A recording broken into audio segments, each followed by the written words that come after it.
And for those joining the room, feel free in this room to turn on your camera and your mic, as we'll all be discussing if you're comfortable.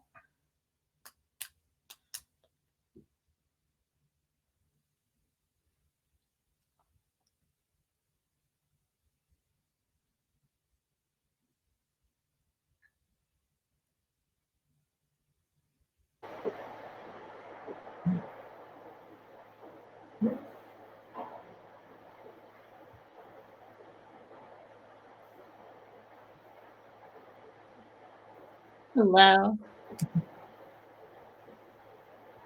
I think we can get started with introductions. So first off, I'm going to put the link to this breakout's notes in the chat. Hopefully that only goes to this room. And again, if you are comfortable, feel free to turn on your camera and your mic. We'll be all kind of discussing in this session. I think it's always great to start if they're comfortable introducing themselves, including kind of their name and where they're coming from. And so I can start. My name's Brianna Ezra. I'm a research data librarian for STEM, and I'm at Penn State University in the United States. Yvonne, do you want to go next and then call on the next person? Yeah, hi, so my name is Yvonne. I'm working at the German Climate Computing Center, and we are a repository for climate data, and I'm actually also a researcher in data management. So. Great, and Yvonne and I are both co-chairs. Yes. So. Charlotte, do you want to go next? Thank you. Yes, I'm Charlotte. I'm from the University of Helsinki, Finland, and I work in research services. And one of my responsibilities is the coordination and development of data management, which is a quite new responsibility for me. So I'm not in detail familiar with all aspects of data management, but learning. Great, thank you. Jenny, do you want to go next? Sure. Hi, Jenny Larkin. I'm your neighbor. I'm from the NIH, just outside Washington, D.C. Yes. And I'm a funder, but have been very interested in data management for quite a while. Wonderful, thank you. Is it Lise? Have I pronounced that horribly wrong? I apologize. No problem, it's Lisa. It's not an easy name to pronounce. So my name is Lisa Lehtsalu. I work in ILAC Research, which is a applied research organization in northern Italy.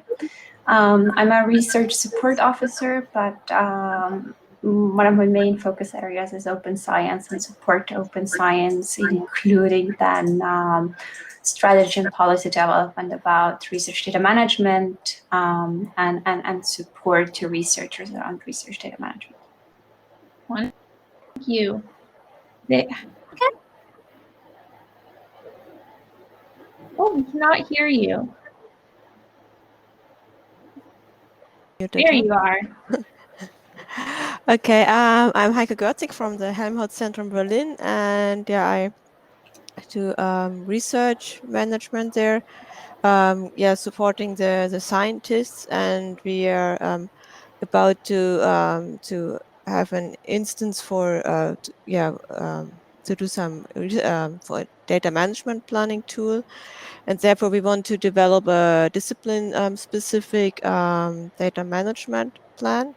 And we are doing this together in context with the EOC Expanse and Panos projects. Yeah, that's great. Thank you and welcome. And is it Siri? Yeah, hello. My name is Siri Fuchs, and I work at CSC IT Center for Science in Finland as a data management specialist. And actually, earlier I was working at the data support at Helsinki University, so we didn't know Charlotte before. So it's nice to hear that there's new people. Wonderful, small world. So I can tell there's other people in the room, but I can't exactly see everybody. So if I haven't called on you, I can't see you. To introduce yourself if you're comfortable. And you can also introduce yourself in the chat. Give a couple seconds. Great. Kirsten, do you want to go? Sure. Sorry, I'm a bit ill. No, So I'm Kirsten. I work at Humboldt University in Berlin, in Germany, and I'm their research data management coordinator. And my background is in social sciences. Yeah, I can probably contribute to that best. But yeah, the data management plans are something I'm working on since I started here as the coordinator, because we have to support everybody at the university. And so yeah, I'm really interested in the topic and hope to learn something new. Wonderful. Thank you. And James, do you want to go? Yeah, hello. Sorry, I think I'm having a problem with my camera. I'm not sure if you can hear me. We can hear you and we Okay. can see you. Okay, good. It's working. Yeah, hi, I'm James. I work at UCL and I do research support for various projects at UCL and do a lot of work with helping people put together their data management plans before they submit a funding proposal. And I have a research background in life sciences, but now my work is pretty much kind of cross-faculty. Great, thank you. And it looks like we also have some introductions coming in the chat. Wonderful. Is there anyone else? In the new platform, new software is always interesting this morning. So, well, welcome everyone. If you didn't get a chance to introduce yourself, please feel free to do that in the chat. I'm going to put a link to the notes that we're going to be using in this breakout session in the chat again. And if you can list yourselves as an attendee in this breakout session, that would be great. And then I will also put the link to the read-only survey. And I think to get started, it would be great if everybody can take a couple minutes, and our group is specifically looking at the data documentation and quality section. And I'm going to pause there as people are typing so I don't give too many instructions at once.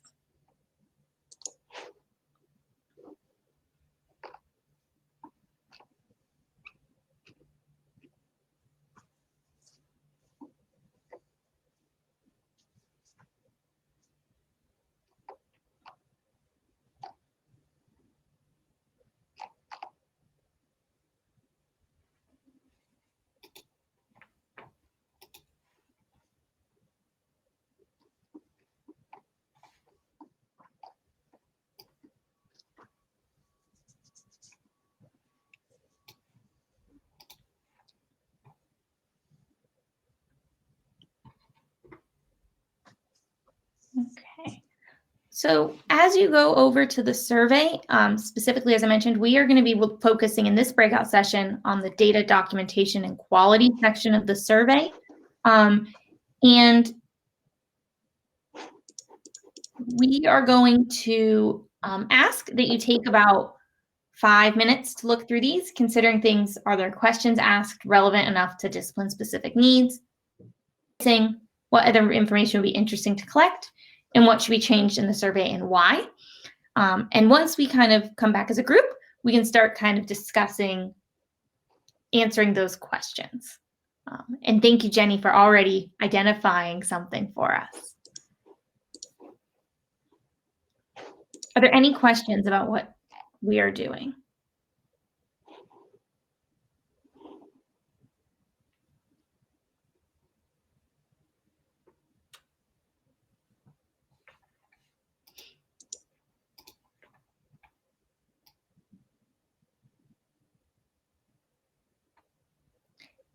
So Jenny asked a question of, these questions are written to be answered by the researcher. So I'm wondering how a repository or someone in another role would answer.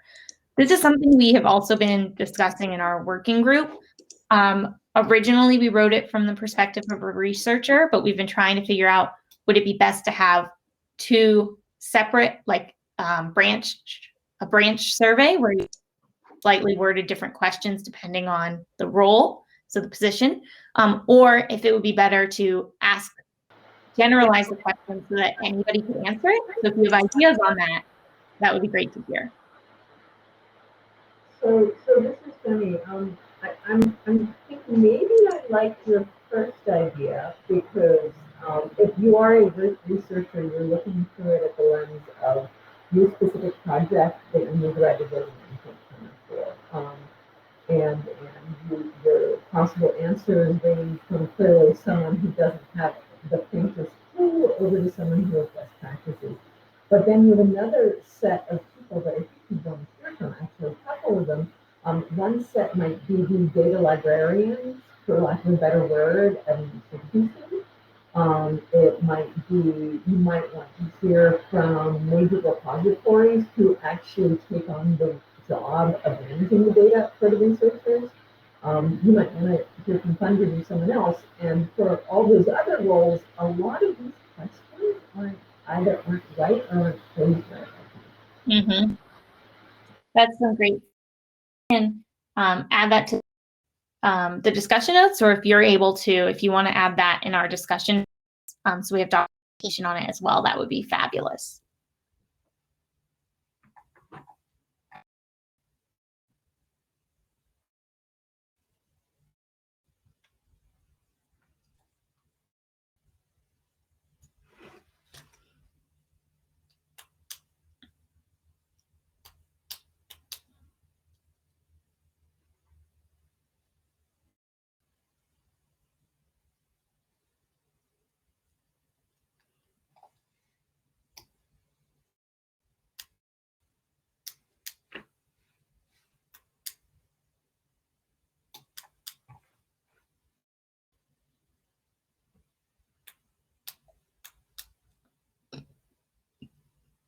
And thank you, Yvonne. Yvonne just put the again for those that just joined.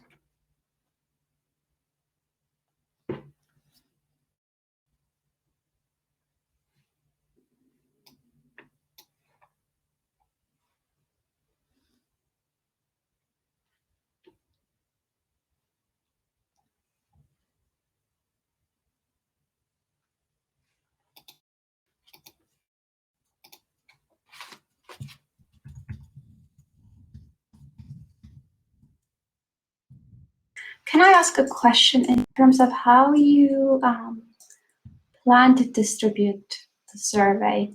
Why I'm asking it, because we did a similar survey among our researchers in our organization. And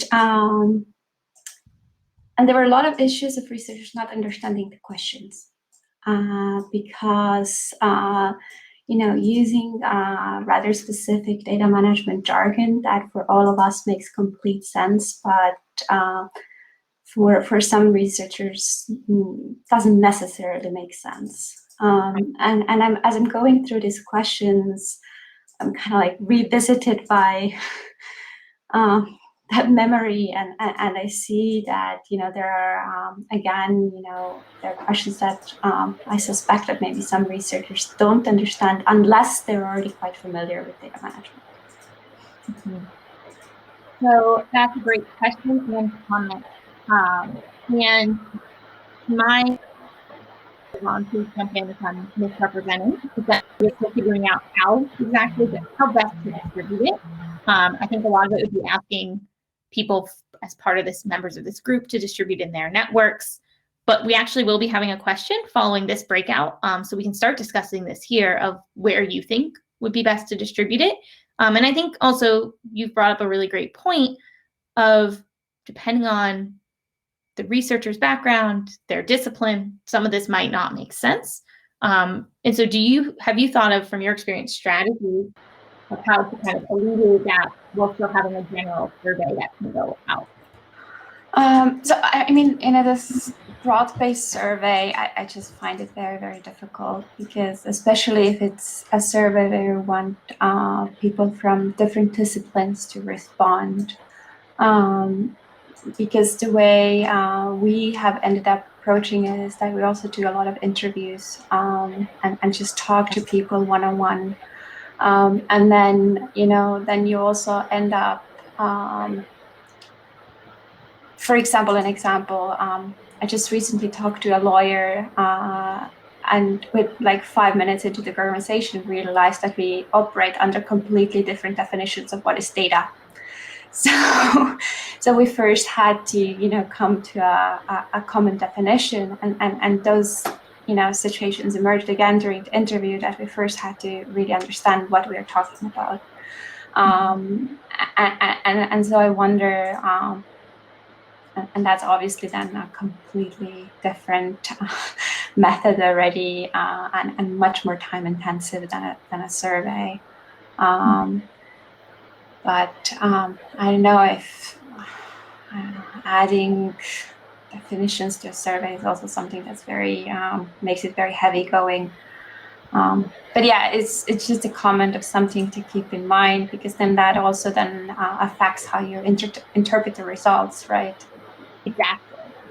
Yeah, so I wanted to agree with what Lisa was saying, and that in one of the videos it says in before, we did exactly that. It was a survey, but we didn't just send out a form to be filled out. It was one-on-one interviews, and to throw in the thought that you can do it one-on-one, or maybe small focus groups of everybody who's in the group are all from a given area, because a lot of these questions are, you can respond, you can take multiple possible answers to try to get the experience of that same group. Mm-hmm. Those are great points.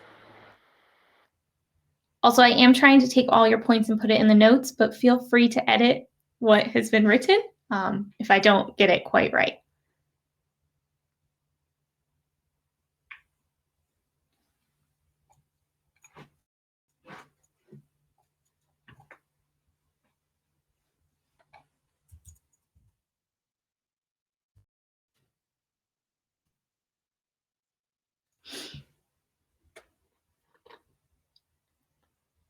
What other comments or questions do people have? Or experiences, if you've tried similar. I think it's always helpful to hear what other people have experienced. And so thank you both, Jenny and Lisa.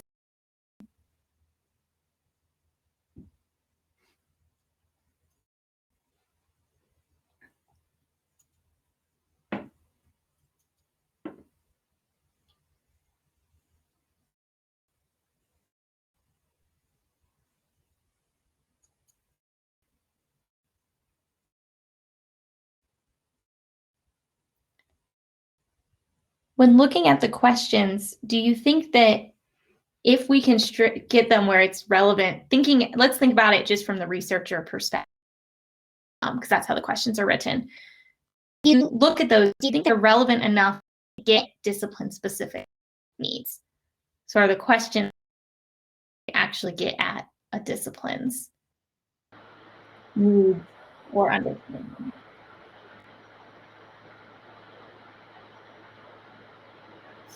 So here, let's dive into the weeds. I'm looking at number 9. I think the way it's even phrased is backward. So I'm putting on my hat of research, I know nothing about it. Do I use a wordless control vocabulary like thesaurus or ontology for describing the data? You lost me when I got bogged down between controlled vocabulary and thesaurus. Why not just ask right, and be specific? What sort of metadata do you use that is, how do you describe your data so people can understand it? Form. And then you can say, I use an ontology. And if you're sending out a form, make ontology a live link to a useful definition of it, just in case we don't know. I use a domain-specific thesaurus, and you don't use domain-specific, but you see what I'm saying. I use a controlled vocabulary that only people in my research group or field or project use. I use a word list or nothing. Mm-hmm. Right, because everybody can understand describing the data. And if you throw metadata in there, along with describing the data, even people who don't know what metadata are at the beginning can start to understand, oh, that's what metadata is. Yeah, I think that's a really great point. my background's actually in biology, and I came from biology research into librarianship. And I remember my first couple weeks in librarianship, words would be thrown around, and they'd be like, "Wait, you didn't do that as a researcher?" And they'd describe what it was, and then I was like, "Oh yeah, definitely did that." So I think that happens a lot. So I think that's a really good way to flip that question to get at. I really appreciate that feedback. All right, so we can just stay on question number 9 forever. Because I think there's 9A, I use these things. The other thing, I don't know, maybe you're interested in is why. Oh, I use an ontology or a controlled vocabulary or whatever, why? Was it something that is just the best practice that all my colleagues do? Is it something that was mandated by the person who funded me? I don't know if that information is relevant, but it might be.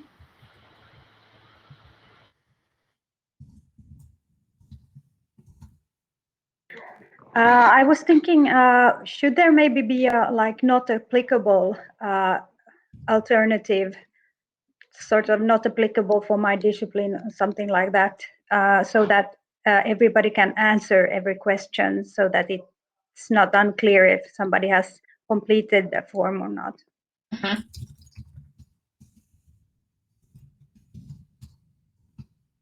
Great, we're seeing reinforcement of that comment, Charlotte. That's great.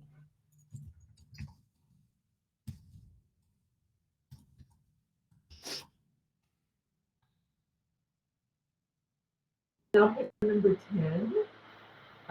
You're talking about, no, and I love the survey.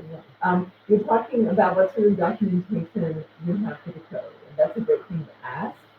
Did you already ask whether they shared their code? Let's go up in the survey, and I'm thinking the answer is that above that question, the answer is no. Well, doesn't that seem like a 10A and 10B? If you have, and I wouldn't limit it to statistical software. If you use software, because to my mind, you say statistical software that limits it, right? Because there's so many different things. Do you A, share your software, and if so, where? And B, then you can ask about what are the things you do to make your software understandable and usable. And that second one is true, whether or not they shared it, because they should do that for themselves or people in the environment. So I wanted to check, is it maybe ask data archiving, publishing, and sharing questions below? And we followed kind of the order of the Science Europe guide, but I agree with you that I think we just have it as how do you share your data? Yeah. All right. So this is where the terminology gets funky. There are a lot of people who think that the software is such an integral part of the data that you don't need to ask who shared it as well. But there are other people that say, well, you should be explicit because otherwise software is the ugliest stepchild.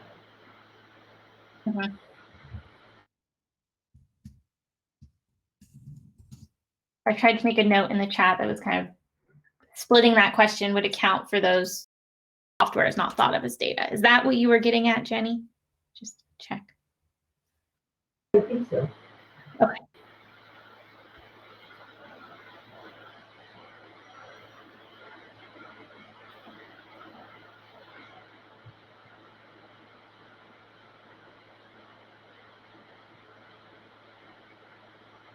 Some other questions for kind of consideration are kind of what else is missing or what information would be interesting to collect that currently isn't asked about.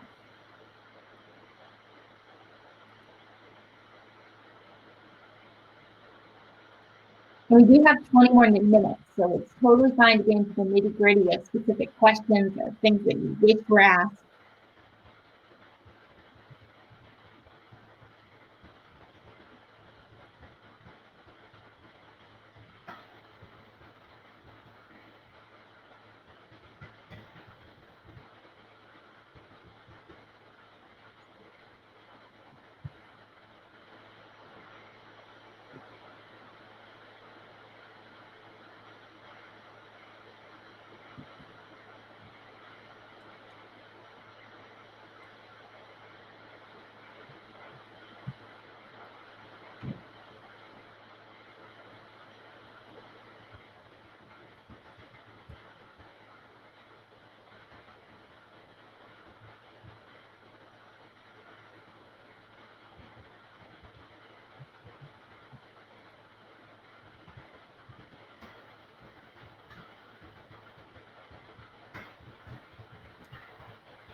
No, hi. Hi there. Hi. So my name is Valentina. I introduced in the chat before. I wanted to add a possible comment about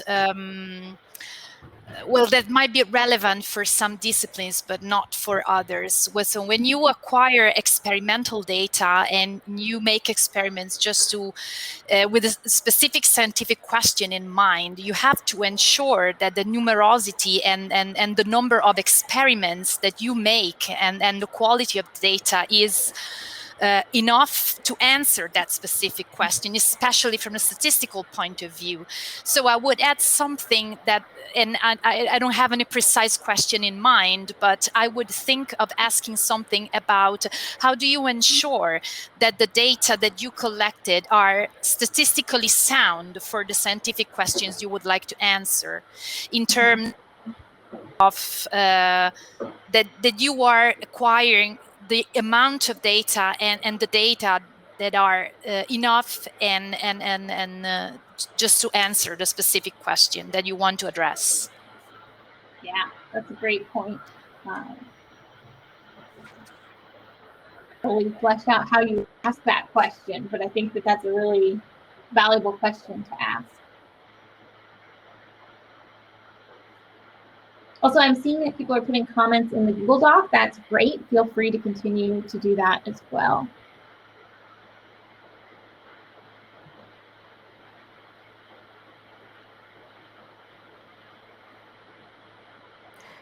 Yeah, my question also was a little bit in this direction, maybe a little bit more open. So what if you know there is something very discipline specific you already know, and or others are doing, maybe it's not a standard, but others are doing the same thing. So a question somehow going in that direction. So any minimum criterias for validations, or to that it fits in a certain workflow, the data in your discipline or in neighboring institutions, or that there's some control here. Yeah, some open question. I don't know how to formulate it. Mm-hmm.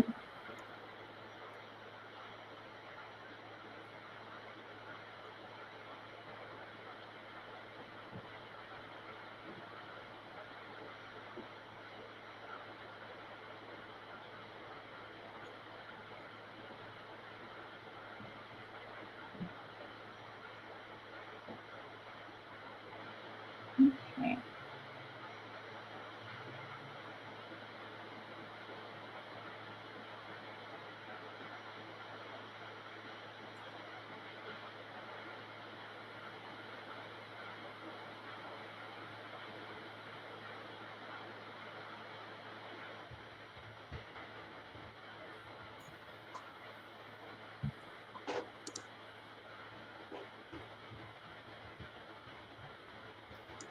Yeah, I think question 10 and question, actually, which is at 13, I think,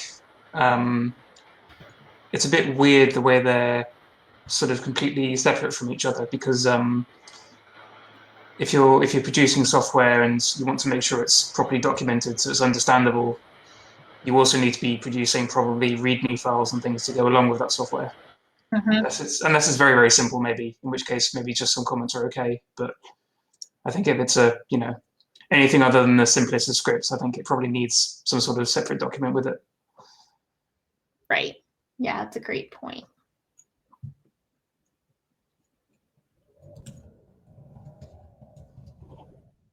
I was scrolling down to active data storage and backup.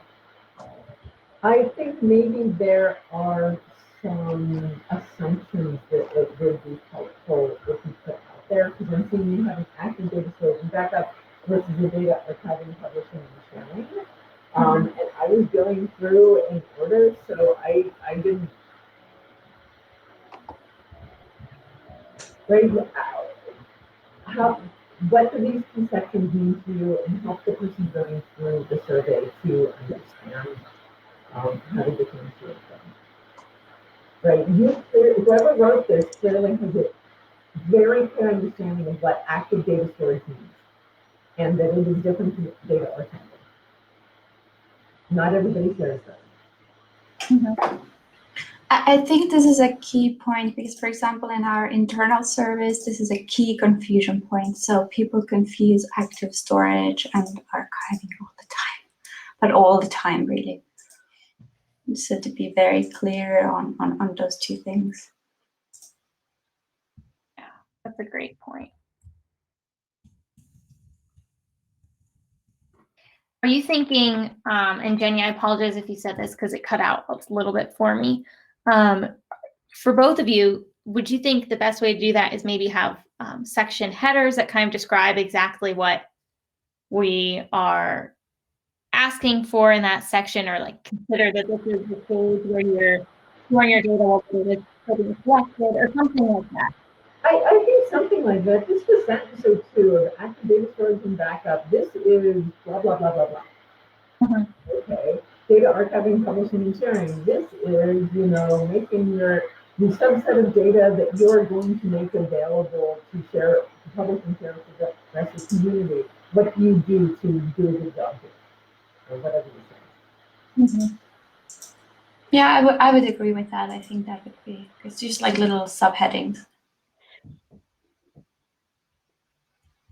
Charlotte, did you have something to add? You just popped in mine. I don't know if it's,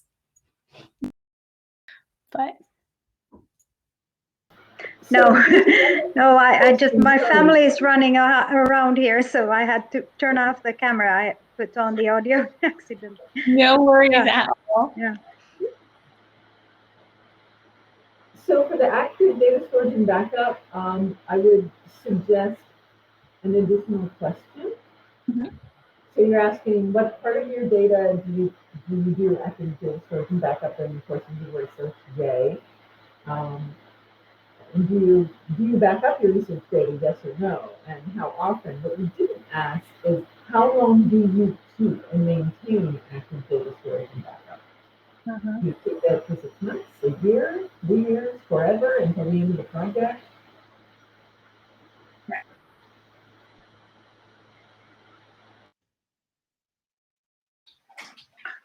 And if we're discussing active storage and backup, question 16, I think there you might want to consider the options a bit to make sure that they cover a whole range. Because, for example, in humanities, social sciences, people oftentimes also want to make sure that they back up their reading notes, things like that. And for example, I couldn't immediately think how to, what to mark in order to get reading notes, something like that. Mhm. So they make sure that the survey is really inclusive in its options. Mhm.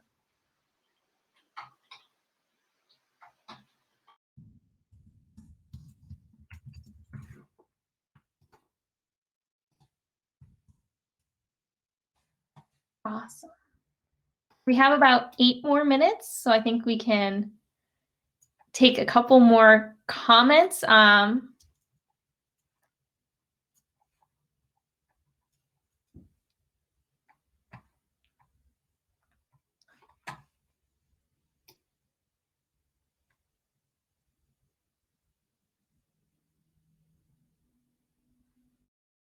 Okay, so clearly I can ask questions forever. Under data archiving, publishing, and sharing, question 18, the first 3, how do I distinguish between those?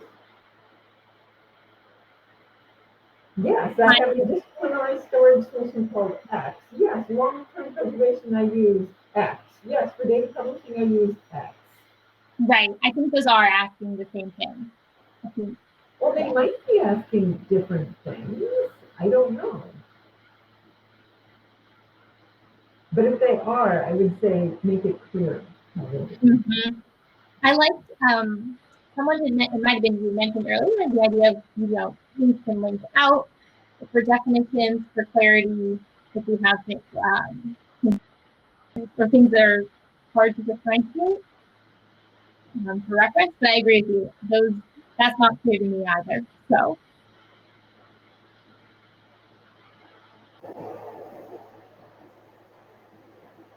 All right, here, this is me personally speaking. Saving your data on your PC, laptop, or external hard drive are not data archiving. Right. Yeah, so I think that's where, I think those questions were supposed to be saying like, I don't do this is what I do instead, which still gets that right, that maybe gap in How is understanding. that, okay, but you just got back to active data storage. Yes, but I think those were supposed to give an option for those that don't do this. So saying, I think instead of saying I don't know, it should be I don't use. Right, okay, so the only reason I'm pushing on this is by including it there, it gives the impression that saving your data on your PC or laptop is a viable option for data archiving. That's true, and it is not. So maybe if we just cut that and just say I don't use disciplinary or. So the other thing is, you could, do you know any long-term storage solutions or repositories provided for your discipline? Yes, there are, okay, so there are disciplinary archiving solutions. There are also long-term archiving solutions that are not tailored to specific disciplines. Why not make that sort of thing an option for archiving? Right, so general repositories or institutional repositories or all these things that are archiving solutions that are not discipline specific. And then you can have, I don't currently have a long-time solution for data archiving. What this means is this will rely on your sentence or two that disambiguate active storage and backup from data archiving. Right.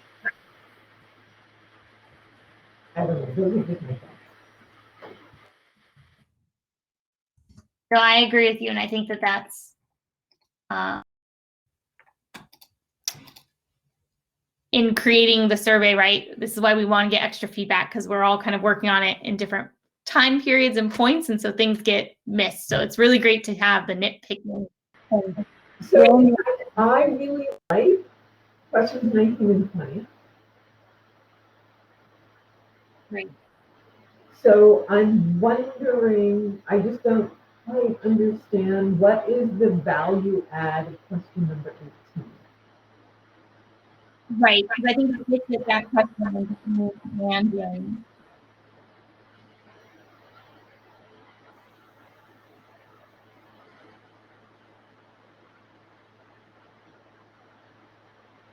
I'm just going to note that then, like, really good question.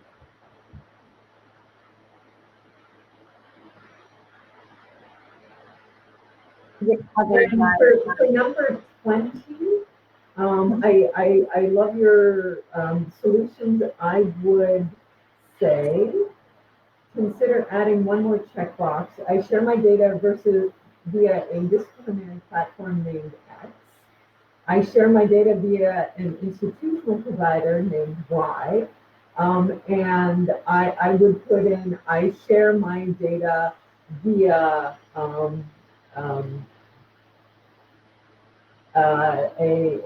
we're just calling them generalist repository platform named Z.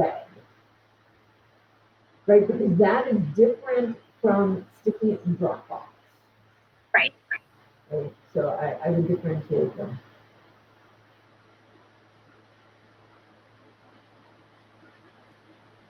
The other thing to bear in mind is I assume people can hit multiple things here, because what I see in my field is that we have disciplinary platforms that people use, but not all biomedical data types has a disciplinary platform. So they need to use a combination of them. Right. And the last, this question, I don't know what it is, for the, I share my data via institutional provider. More and more institutional repositories make their data discoverable to the general world, and make it shareable to the general world, but just, I'm not convinced that they all do. Some institutional IT services are really just targeting active data storage and backup. So just making sure that an institutional provider, is it doing both data archiving, publishing, and sharing, or is it only doing the active data storage and backup? Does that make sense? Yeah, because so I think about at our institution, right, we have plenty of storage solutions for active data, but then we also have a repository for publicly sharing data. And so maybe the question is, how do you share your data publicly or openly, if feasible? Like the, I think another question, oh, go ahead, Penny.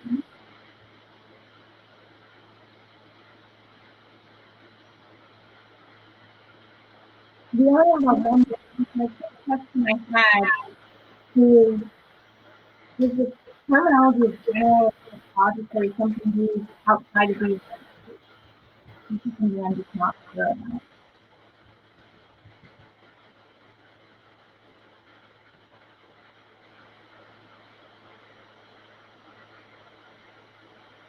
If anyone wants to comment on that, in the doc, we do have to hop back into the main room.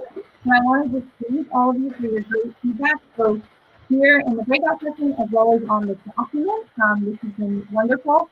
And if you do have additional feedback or you want to get involved, feel free to reach out to our working group, as well as feel free to attend the open session, which are publicized on our page.